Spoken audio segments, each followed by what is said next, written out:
Bueno, estimados, para mí es un placer estar nuevamente con ustedes por acá. Tenía ya ratico sin grabar absolutamente nada. Me disculpan este tema de la luz acá. Hay un problema técnico con la iluminación. Bueno, vamos a ver cómo lo subsanamos.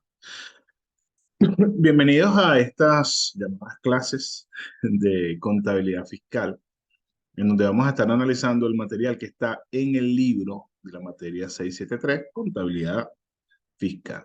La idea es, obviamente, tener un repaso de lo que ya ustedes están estudiando, o adquirir un nuevo conocimiento, o ver las cosas desde una perspectiva, vamos a decir, diferente. Generalmente, cuando es otra persona que nos explica, como que comprendemos un poquito mejor lo que queremos analizar, lo que queremos estudiar. Entonces, sin más preámbulos, vamos a dar inicio a estas llamadas clases de contabilidad fiscal. La vamos a dividir por unidades y obviamente vamos a estar dividiendo cada unidad en varias clases. Vamos a ver hasta dónde llegamos hoy. Realmente no tengo un cronograma, le voy a ser sincero, he llegado hasta donde están los conceptos de activos y pasivos monetarios y no monetarios, pero difícilmente llegaremos hasta ahí el día de hoy, digo yo.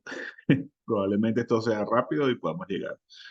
Luego de estas partes teóricas, vamos a tener cuando sea su momento las partes prácticas en donde vamos a estar aprendiendo a hacer el libro, viendo los cálculos necesarios para ir haciendo esos libros que nos piden y bueno, ir haciendo cada uno de los registros en el libro diario y luego en el libro mayor como se nos está pidiendo. Todavía no estoy seguro si les voy a compartir esos libros en Excel. ¿Por qué? Porque la idea es aprender a hacerlos nosotros mismos. No son difíciles y vamos a estarlo haciendo y cada uno va a poder hacerlo con la fórmula. Sobre todo porque, bueno, no quiero que en algún momento les vayan a decir que se plagiaron porque los libros son iguales, no sé qué, o que bueno, al final van a ser iguales. Así que lo estoy pensando. Vamos a ver cómo hacemos en ese momento cuando tengamos que compartir esos libros. Porque, por ejemplo, los ejercicios, como ya lo habíamos visto, o cuando yo estaba haciendo el libro, lo estaba reajustando, pues yo lo venía haciendo también, así que tengo los formatos. Bueno, muchas chachas, ya vamos a comenzar. Unidad uno, ajuste inicial por inflación. Eso es lo que vamos a ver en esta unidad. Vamos a definir la actualización inicial de los activos y pasivos no monetarios, obviamente siguiendo las normas establecidas por la Ley de Impuestos sobre la Renta. Esto es importante que nosotros empecemos a trabajar de esta manera, conociendo las nomenclaturas de las leyes. ¿Por qué? Porque en la vida real, no todo es como nos estamos viendo en la universidad, es bastante diferente el trabajo del contador público, en nuestro caso. Y cuando estamos en grupos o cuando estamos hablando con cualquier funcionario, lo que sea, nos habla de la nomenclatura. Nos dice el IVA, que es la ley del impuesto del valor agregado, por ejemplo. Esta se llama así. La ley de impuestos sobre la renta tiene esa nomenclatura y debemos conocerla. Bueno, ¿cuál es el objetivo de esto? Elaborar el balance general fiscal inicial, que nos va a servir de base para elaborar los reajustes. Así que vamos a definir y clasificar la inflación. Vamos a ver los efectos de la inflación en la situación financiera de la empresa y, por supuesto, la economía de las personas naturales. Determinar los contribuyentes sujetos a realizar el ajuste inicial por inflación, quienes pueden, quienes deben, quienes no deben y quienes pueden. Determinar los contribuyentes no sujetos a realizar el ajuste inicial por inflación, bueno, un poquito más adelante. Definir los activos y pasivos monetarios y no monetarios, por aquí es donde voy en realidad. Establecer la nueva depreciación y amortización de los activos fijos depreciables y su tratamiento contable fiscal. Suena más complicado de lo que en realidad es. Clasificar las partidas del balance general en monetarias y no monetarias. Eso también es importante saber a qué se refiere. Hay algo ahí medio confuso en la ley o medio confuso hasta donde he podido entender. Lo vamos a ver en su momento, pero el tratamiento es como que si fuera una partida no monetaria. Establecer el tributo de los activos fijos depreciables, porque eso es un tributo o algunos, sí, un tributo, pues una tasa que se le paga al gobierno por esos activos fijos depreciables, una vez establecida, una sola vez del 3%. Establecer la base del cálculo de variación ocurrida en el índice de precio al consumidor, antes se llamaba así, Índice de Precios al Consumidor. Ahora se llama INPC, Índice Nacional de Precios al Consumidor. Esa es la manía que tenemos nosotros de estarle cambiando los nombres a las cosas. De hecho, es importante hacer una acotación aquí, la voy a hacer en este momento y luego cuando lleguemos a ese punto. Este libro está basado en la ley, si mal no recuerdo, del 2007, pero en el año 2014 hubo una reforma parcial y en el año 2015 hubo otra reforma de la ley de impuestos sobre la renta. Esa está, bueno, más adelante vamos a ver la Gaceta en donde está en el año 2015. Allí cambiaron ciertas cosas y debemos tenerla en cuenta. Entonces, ¿qué le sugiero yo? Si bien es cierto que usted va a hablar de lo que dice el libro, haga también la acotación de que ahora la ley estipula esto y esto otro. Eso le va a dar un plus a a su trabajo y eso, bueno, le va a permitir conocer al asesor que usted sabe y lee de la materia en cuestión. Aplicar la base del cálculo para determinar el ajuste inicial por inflación de los activos y pasivos no monetarios y su tratamiento contable fiscal, eso lo vamos a ver también después. Y determinar la renta agravable de bienes sujetos al ajuste fiscal por inflación por personas naturales o sociedades de personas. Y aquí es donde se vuelve interesante esto, porque ustedes se acuerdan, no sé si en su momento en la 631 vieron este caso. Hay un trabajo de la 631 en donde da pérdida. El estado de resultado da pérdida. Pero también se nos dice que le sumemos el impuesto. Y la gente empieza, wow, pero si da pérdida, ¿por qué le tengo que sumar el impuesto y tal? Resulta que empiezan unas explicaciones, que bueno, que la universidad lo que quiere es que nosotros sepamos que sea impuesto, pues debemos calcularlo también. Bueno, ese impuesto sale de aquí. En el ejercicio puede haber pérdida, pero cuando yo hago este ajuste o el reajuste eh, por inflación, pues resulta que me puede dar ganancia. Entonces, ese impuesto viene de allí. Si hay renta gravable, no ganancia, perdón, renta gravable. Sí, después que yo haga el ajuste, bueno, no, sí tengo que pagar impuestos porque ese reajuste dio una renta gravable. Entonces, ese impuesto viene de allí. Mi situación en ese momento es, bueno, mira, ya va, pero es que eso me lo explicas en contabilidad fiscal por allá bien avanzado, no ahorita. Pero bueno, eso es harina de otro costal. Sigo con la cháchara. Me van a tener que interrumpirme.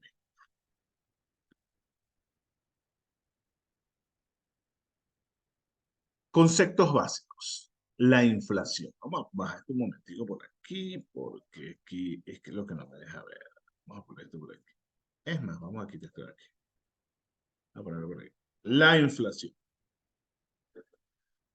Yo he sacado cuatro conceptos de inflación y también tengo mi concepto particular. En el libro vamos a encontrar que la inflación es el producto del aumento de la masa monetaria cuando el volumen de transacciones y la velocidad del dinero se mantiene constante y hay una variación de los precios en función de la oferta monetaria. Eso es el libro. Ahora hay que intentar comprender eso. Eso es que hay mucha plata inorgánica en el sistema monetario. Y entonces esa plata inorgánica no tiene ningún tipo de respaldo. Entonces eso hace que no valga, el dinero deja de tener valor, porque hay tanto dinero sin respaldo que deja de tener valor. Hay un concepto estructuralista que dice que es el producto de las heterogeneidades estructurales provocadas por el déficit fiscal, fallas del sistema tributario, devaluaciones, mercados oligopólicos, bajo crecimiento industrial, alta concentración de ingresos, etc. ¿Qué significa esto? Que para ellos la inflación es el conjunto de elementos, esos elementos que están allí, que hacen que el dinero en realidad pierda su valor.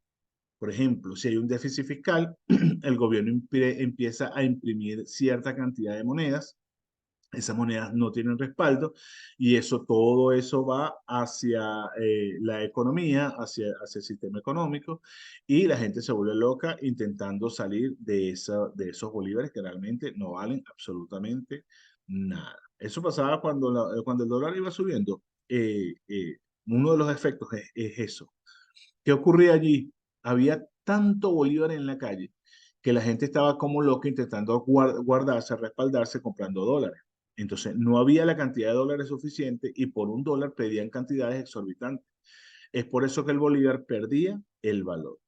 Eso cuando hay déficit fiscal, por ejemplo, cuando hay fallas en el sistema tributario y no se recauda lo suficiente, las devaluaciones de la moneda, como le acabo de explicar, etcétera, etcétera, etcétera.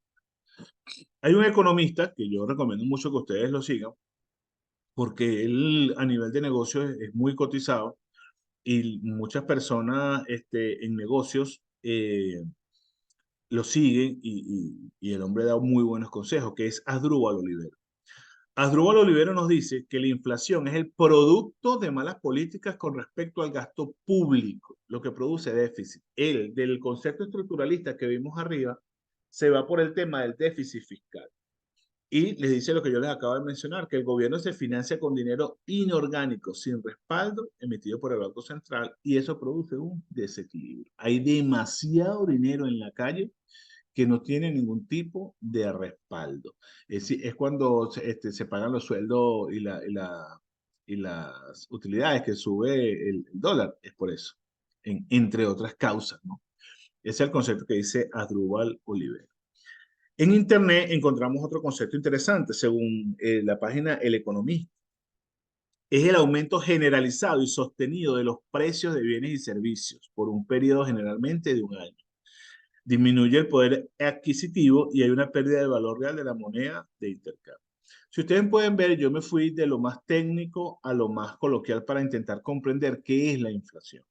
Y por eso que le decía que había un quinto concepto, que es el mío, que es cuando la plata no vale y cuando los precios suben de una manera constante y desaforada. De forma que lo que hoy valía 10 bolívares, mañana vale 100 bolívares tranquilamente. Eso lo vimos nosotros hace unos añitos atrás. Esto era una locura, el proceso hiperinflacionario en el que nosotros vivíamos y la inflación galopante que tenemos en la actualidad. Entonces, en pocas palabras, la inflación es un aumento desmedido, desmesurado y constante de los precios. No es que aumentó ahorita un poquito, aumentó dentro de 2 meses otro poquito, no. Cada rato va aumentando los precios de una manera desaforada. O sea, no hay ningún tipo de control. Y es muy peligrosa la inflación para las economías de cualquier país y también para las economías nuestras como personas naturales. Si estamos bajo un proceso inflacionario, pues sencillamente el dinero no nos va a alcanzar para absolutamente nada. ¿Qué pasó allí? Bueno, o siguiendo bajo los conceptos de la inflación, debemos clasificar la inflación. Tenemos tres tipos de inflación que están desarrolladas en lo que es el libro. La inflación baja es cuando las tasas anuales de inflación son de un dígito, es decir, de 1 a 9% anual. Entonces, los precios o este sistema inflacionario, sí, muchas economías buscan la inflación, de hecho, pues debe haber cierto grado de inflación para mantener una economía sana, según he entendido. Y bueno, ahí puede haber una inflación del 1 al 9%, eso es baja, 4% ya la gente se empieza a preocupar, bla, bla, bla, pero bueno, ahí hay una tasa anual de un dígito en donde se puede manejar la inflación dentro de un país. El poder adquisitivo entre dólar y bolívar, en nuestro caso, no sufre tanta variación. Eso es cuando el dólar está a 4.30, por ejemplo, de los bolívares viejos. Hay poca afectación del poder adquisitivo, los aumentos de precios son moderados y, escuche bien esto, no constante. Una característica principal de la inflación es que el precio sube constantemente, no que sube en la misma proporción, pero sube constantemente, o sea, todo el tiempo hay un precio diferente. Eso es una característica de la inflación. El segundo tipo de inflación o la segunda clasificación que tenemos es la inflación galopante. Esa sí ya empieza a golpear a las economías, incluida la nuestra. Por eso está esa gráfica ahí. El mercado sale ya, empieza a volar. Son procesos inflacionarios mayores a 2 dígitos, es decir, van desde el 10 al 99%. Hay una pérdida muy importante del valor del dinero, hay una recesión económica en donde ocurre lo que pudiéramos estar viendo, lo que nos desenvolvemos en el mundo de las ventas, por ejemplo, que la gente, o sea, le cuesta comprar lo que antes compraba con mucha facilidad, o sea, le cuesta adquirir el dinero y eso es porque no hay dinero en la calle, es recesión económica y es bastante difícil de controlar. Ya cuando la inflación llega allí, se empiezan a tomar las medidas como las que toma el gobierno, de uno, a veces buenas, a veces malas, no estamos aquí para juzgar, sino que empiezan a tomarse medidas en oportunidades desesperadas para intentar frenar ese tema de la inflación, porque nos afecta, nos mata a todos salir con un presupuesto a hacer un mercado, por ejemplo, y resulta que cada día es más difícil traer a casa lo mismo que necesitamos para vivir. Y luego está la tercera clasificación, es lo que se conoce como hiperinflación. Y ahí fue donde nosotros caímos el otro día. Fíjense esa imagen que está allí. Con toda esa gran cantidad de bolívares, era que apenas se compraba un dólar. ¿Pasó o no pasó? Eso es lo que se conoce como hiperinflación. Es un proceso inflacionario mayor al 100% anual o superior a los tres dígitos como nos pasó a nosotros. Los incrementos de precios generales eran constantes, descontrolados, acelerados. Eso no teníamos nosotros parangón. O sea, nos acostábamos con el dólar a un precio y sacábamos, llegamos a, no qué sé yo, 30 o 40 puntos al día siguiente. O sea, era algo horrible. El dólar subía a cada rato. Recuerdo que en las empresas en donde trabajaba, de acuerdo que las empresas en donde trabajaba, subían la lista de precios 2 y 3 veces en el día, porque no se podía aguantar el tema de la inflación. Entonces, la reducción de la riqueza y del poder adquisitivo es una realidad dentro de los procesos hiperinflacionarios. Ya nosotros salimos de ese proceso hiperinflacionario, ahora estamos intentando recuperar lo que es la parte de la economía. ¿Cuáles son los efectos de la inflación en la situación financiera?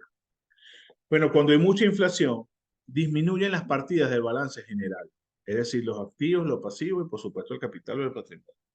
Todo eso va disminuyendo y eso obviamente causa problemas dentro de la organización. ¿Por qué causa problemas? O sea, en realidad, ¿qué es lo que disminuye? ¿Por qué disminuye esto? Bueno, fíjense que acá ustedes pueden ver lo siguiente. Y esta guarandina no se quita, ¿por qué? Hay partidas, las partidas que nosotros reflejamos en el balance general, cumpliendo los principios generalmente aceptados de la contabilidad, se reflejan en valor histórico. Entonces ahí tenemos reflejados los activos, los pasivos y el capital a su valor histórico. Ese valor histórico muy probablemente sea diferente al valor actual de las cosas.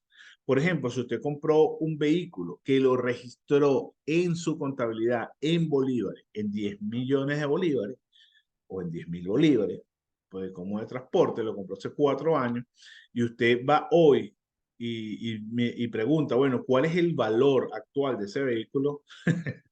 Eso no son 10.000 bolívares o 10 millones de bolívares, no, ¿verdad? Es un valor, primero que hay que ver cuánto estaría en la moneda extranjera que está dominando la situación económica del país en este momento. Y en segundo lugar, eh, cuánto es el equivalente en bolívares, y no son esos 10 millones de bolívares. Entonces, se presenta un valor distorsionado de lo que es la realidad. Y según el tipo de inflación en el que nosotros estemos conversando, ese valor puede ser ínfimo. Usted ahorita no consigue un carro en 10.000 bolívares, pero ni que quiera. Y puede ser que ese carro tiene varios años en la empresa y le costó ese en su momento, registrado a ese valor. Entonces, ¿qué hace el legislativo en este caso? Implementa este mecanismo para poder traernos todos esos activos y pasivos no monetarios, sobre todo, y ese efecto que tiene ese aumento, ese ajuste al capital, para determinar ese patrimonio neto, ese incremento en el patrimonio neto, ese incremento neto del patrimonio. Repito, ¿qué hace el legislativo? Bueno, implementa este mecanismo de actualización para poder traerme todas esas partidas activo, pasivo y capital y ver cómo eso influye en el aumento neto del patrimonio. Y decir, bueno, ahora realmente, sí, tu valor histórico del carro son 10.000 bolívares, pero ahora ajustado vale 350.000 bolívares. Y ese es el valor que tiene el vehículo neto actual. Es una obligación.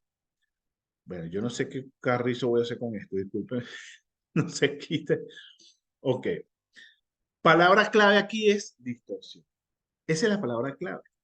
Si se quiere vender la empresa, ¿cuál es el valor de la empresa? No vamos a ir a los papeles, a los documentos de la empresa. Si la empresa dice que el carro vale 10.000 bolívares, ¿usted va a vender su empresa con un carro a ese valor?